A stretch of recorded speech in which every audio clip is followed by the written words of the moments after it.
अस्सलाम वालेकुम। मेरा नाम डॉक्टर अनिल कुमार है। मैं कंसल्टेंट साइकियाट्रिस्ट हूँ, जिसको माहिर नफ्सियात भी कहा जाता है। मेरी डिग्री के मुतालिक मैंने स्पेशलाइजेशन किया है, जिसको FCPS कहते हैं साइकियाट्री में। मैं जिन्ना मेडिकल डेंटल कॉलेज में असिस्टेंट प्रोफेसर और डिपार्टमेंट का इंचार्ज के तौर पर सर्विसेज दे रहा हूँ।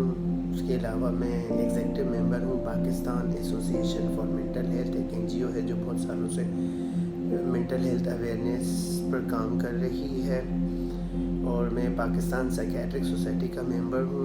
2017 में मैं यंग साइकियाट्रिस्ट का अवार्ड जीत चुका हूँ पाकिस्तान में, जो WPA के प्लेटफॉर्म से अबू धाबी में 2017 में मुनक्किद हुआ था।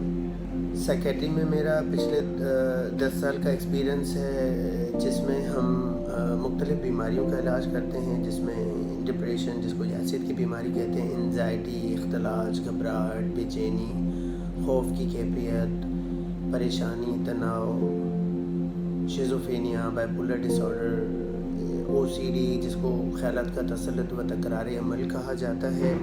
उसके अलावा बहुत सारे मसले मसाइल हैं जिसको हम हैंडल कर रहे होते हैं, जिसमें इंसान के जो रिलेशनशिप प्रॉब्लम होते हैं, जिसमें मैरिटल कॉन्फ्लिक्ट हैं, और ऐसी दीगर नफ्सियाती बीमारियां जो काफ़ी टाइम तक तो तशख़ीस ही नहीं होती हैं, और जिस वजह से मरीज़ जो है मुख्तलिफ़ डॉक्टरों के पास पहुंच रहे होते हैं। जैसे डिप्रेशन में ज़्यादातर जो सर का दर्द के साथ मरीज़ जा रहे होते हैं, न्यूरोलॉजिस्ट के पास जा रहे होते हैं, बहुत सारे टेस्ट कराने के बाद उनको ऐसी बीमारी नहीं निकल रही होती। और दूसरी अलामतें, जिसको घबराहट, दिल की धड़कन तेज़ हो जाना, खौफ, कुछ हो जाएगा, तो ये मरीज़ कार्डियोलॉजिस्ट के पास चले जाते हैं, जहाँ पर उनकी ECG, एको या ETT भी कराई जाती है, लेकिन कोई ऐसी बीमारी होती नहीं है सिवाय स्ट्रेस और एंजाइटी की। या ऐसे मरीज़ जो हैं, दूसरी अलामतें जिसको साइकोसोमेटिक या मेडिकली अनएक्सप्लेन्ड कह रहे होते हैं, जो अलामतें तो होती हैं लेकिन अंडरलाइन कोई ऐसी बीमारी नहीं होती है। जो ज़्यादातर इसमें कॉमन जो अलामतें होती हैं पेट से मुतालिक होती हैं, जिसमें बेचैनी है और बदहज़मी है, पेट में दर्द की शिकायत के साथ ये गैस्ट्रोएंटरोलॉजिस्ट के पास चले जाते हैं। बहुत सारे टेस्ट कराने के बाद या सिम्टोमेटिक ट्रीट किया जाता है, जिसमें वो वक्ती तौर पर तो ठीक हो जाते हैं, लेकिन अगर उसको असेस किया जाता है तो वो स्ट्रेस तो उनका वहीं रहता है। हम वर्कशॉप कंडक्ट करा रहे होते हैं मुख्तलिफ़ डॉक्टरों के लिए और स्टूडेंट के लिए, जिसमें स्ट्रेस मैनेजमेंट है, एंगर मैनेजमेंट है, कॉन्फ्लिक्ट रिजोल्यूशन है, जिससे वो फ़ायदा उठाते हैं।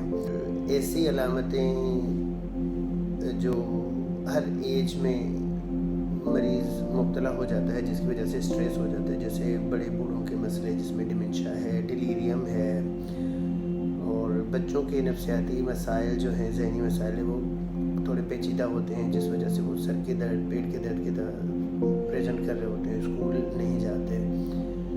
और जेंडर रिलेटेड इश्यूज़ हैं, जिसमें मर्दों के अपने सेक्सुअल इश्यूज़ होते हैं, औरतों से रिलेटेड काफ़ी मसले मसाइल हैं, जिस वजह से वो उन प्रॉब्लम में जा रही होती हैं, लेकिन इन चीज़ों की सही तरीके से अक्कासी और आगाही नहीं हो पाती है। आप देखें कि मुख्तलिफ़ नशावर चीज़ों में जो मरीज़ मुब्तला हो जाते हैं, तो उनकी भी सही से निशानदेही नहीं हो पाती, तो ऐसे पेशेंट की भी हम हेल्प कर रहे होते हैं मुख्तलिफ़ तरीक़ों से, जैसे रिहेबिलिटेशन प्रोग्राम है, डिटॉक्सिफिकेशन प्रोग्राम है, काउंसलिंग है, ग्रुप थेरापीज़ हैं, मुख्तलिफ़ तरीके हैं जिससे वो हम उनकी आगाही करते हैं, रहनुमाई करते हैं कि वो मरीज़ नशे छोड़ के अपनी ज़िंदगी में वापस आ जाए। डिप्रेशन, एंजाइटी भी एक बीमारी है जिसको बहुत ज़्यादा बुरा समझा जाता है। हमारी सोसाइटी में स्टिग्मा बहुत है कि ये मरीज़ हमारे पास आ नहीं पाते हैं। मैं ये कहूँगा कि आजकल तो काफ़ी अवेयरनेस आ चुकी है कि मरीज़ हमारे पास आ रहे होते हैं। और